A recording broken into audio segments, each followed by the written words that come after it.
I will show you how to post stories on Instagram from PC.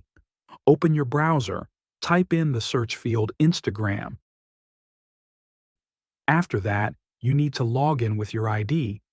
Once on the Instagram homepage, press F12 on the keyboard.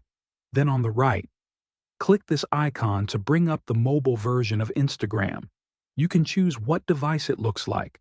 If so, press Ctrl plus R on the keyboard, then immediately click the plus mode above.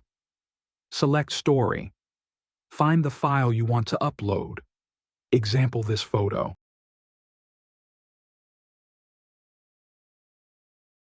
I can edit as I wish. Congratulations, you have successfully uploaded a story via PC. Thanks you for watching, and if you haven't subscribed yet, be sure you hit subscribe button.